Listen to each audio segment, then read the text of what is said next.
we're here and I've got the video camera, I might as well see if I can get you to, there, let's see here. On the box of the Kleenex. And then I just need to, let's see here. I bet you if I had a tripod that would be so much nicer. I have one probably at home, but not with me.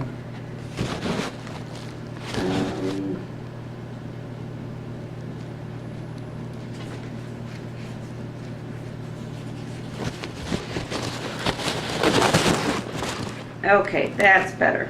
Okay.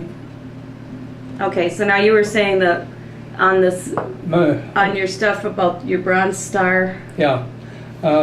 It's written up in there, some of the stuff. Mm-hmm. But it was, when this attack started, Mm-hmm. the 7th had a zone, and the 30th had a zone, and the 15th, which is what I was attached to, Mm-hmm. was in reserve, and in case of a problem, they would take over the mission of one or the other. Mm-hmm. Well, the attack was at 11 o'clock on this night, and at about 7 o'clock it started snowing pretty good, and the French were on our right flank. When it came 11 o'clock, it was snowing so heavy you could hardly see, and the 3rd Division jumped off. Uh-huh. And the 30th was doing great. They're going down this area. Uh-huh. Would have taken the objective in a day's time, but there was a bridge, it was an old wooden bridge, and the engineers had figured it needed 3 pieces Uh-huh. to make it stable. And before they got there, they became aware that a German armored brigade was attacking, Uh-huh. and the infantry depended upon us to help them on those things. Uh-huh. So when they didn't have it, and there was some road tie up somewhere that stuff didn't get there, and so finally this infantry officer said, well, we have to take a chance. So he got Harmon tank, he got right in the middle of the bridge and flunk. So they were, 30th Infantry was over there with no anti-tank protection.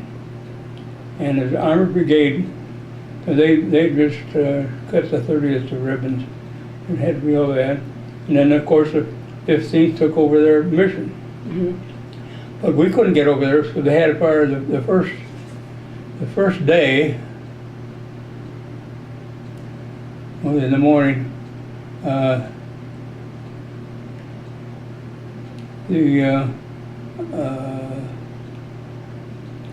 My tanks were on one side of the stream. They couldn't go over because of no bridge. And so they were firing, and they were limited in where they could maneuver to and so forth. Uh-huh.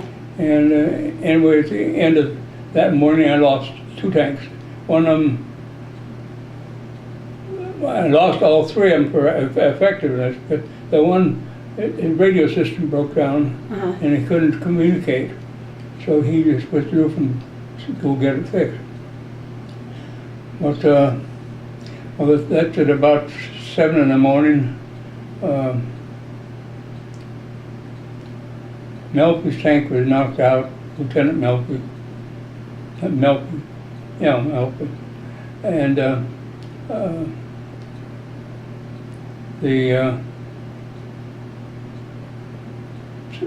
Ed Sadowski was their cannoneer.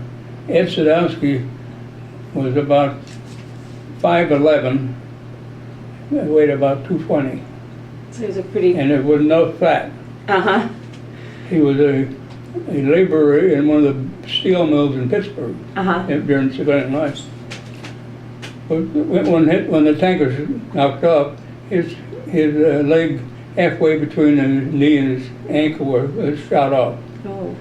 So he was out in the, and this is 10-degree weather. Uh-huh. So he's laying out there all day long.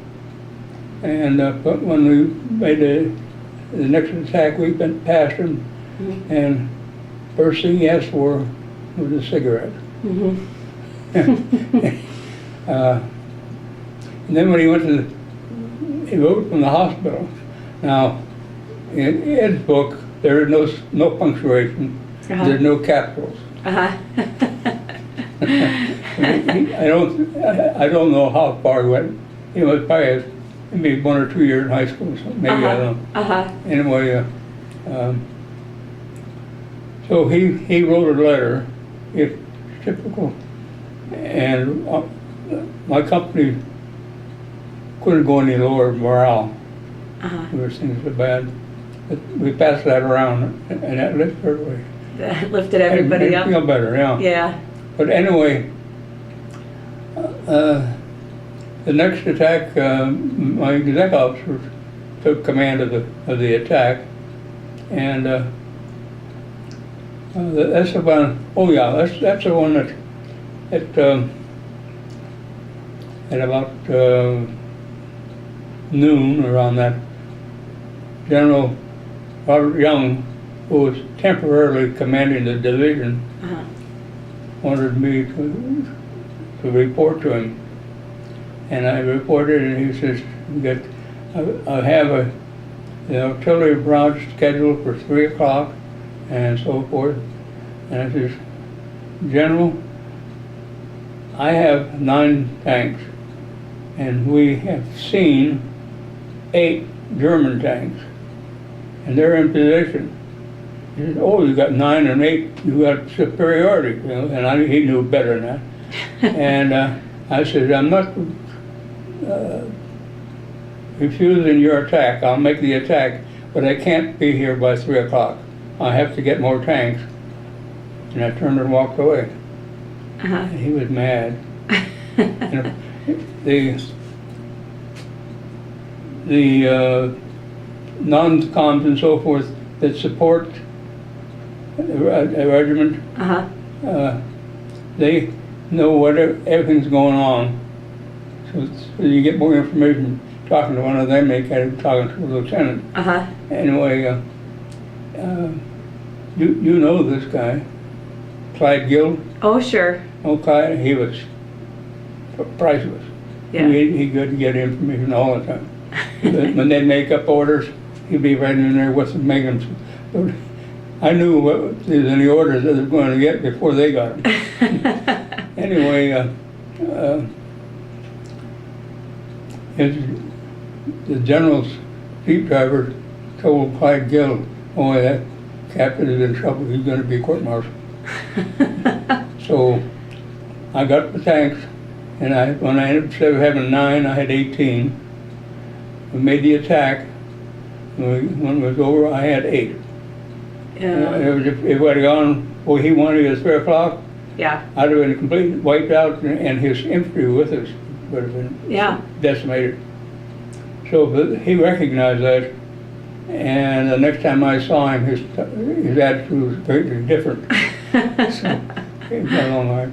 Well, that's pretty good. You could stand up to him. Otherwise, it's Yeah. good that you held your ground. Okay. So that's the second attack, and then there's a third attack, and I don't know how many I had, but we came out a little bit on ahead, but they didn't complete the mission. Uh-huh. And then on the 27th, we made that last attack. I had all my tanks, and I was there. Mm-hmm. And even the tank destroyers, who were people who like to stay 1,000 yards back Uh-huh. and shoot at targets at 1,000 yards. And they weren't built for what we needed. Uh-huh. And you know, when I started reading books after the war, Hans Guderian was the top man in blitzkrieg for the German army. Uh-huh. And one of his recommendations was that they do away with their tank destroyers and just increase the number of tanks. That's what I would recommend. So we're thinking the same. Is it because the tank destroyers just really weren't? They can't get in where the fighting is. Okay. Because they don't have any turret. Okay. So they're exposed, and Okay. they didn't have the armor that we had either. Okay. So they're a goofball things going to happen. Anyway, when we got through that, well, we were ready to attack, and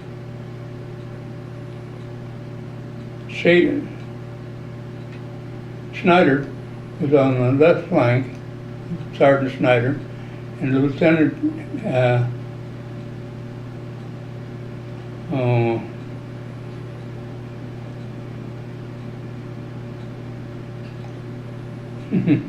know him real well. Well, that's okay. It's Cotton anyway, he was next, and I was the next one. Well, this machine gun had spotted that he could see the head, so he hit Snyder, he killed him instantly. It hit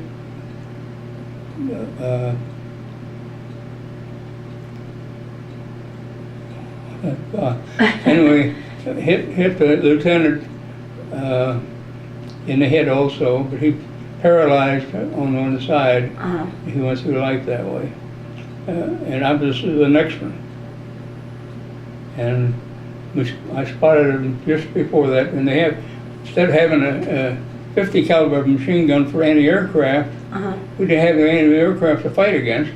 So we just took the 50 caliber off, put a 30 caliber machine gun, regular machine gun on it, and the tank commander could use that to fire at targets, or also to point out targets. okay. So, watch my tracer, and they see it, and they hit. Okay. Anyway, I spotted just in time, and I spotted first, and so I'm here. And that was my Silver Star. Oh wow. Or the silver or the bronze one? I got the Bronze Star and the Silver Star, and the Bronze Star to me is the best, because it really, you get the attitude of Lieutenant Colonel Rogers toward me in that write-up. He wrote it up. And well, there's that. Yeah, here's the write-up from him. I'll have to read that. Yeah. See, they write a brief thing for the citation, and then they have the background. Okay. And the background has most of the information. So I'll have to read all of this I'll have to read all of that. Okay. I'm gonna grab another cup of coffee. Do you want anything? Oh, let's see if this is hot now. Oh, let me get that. It's okay. Is it good? Yeah.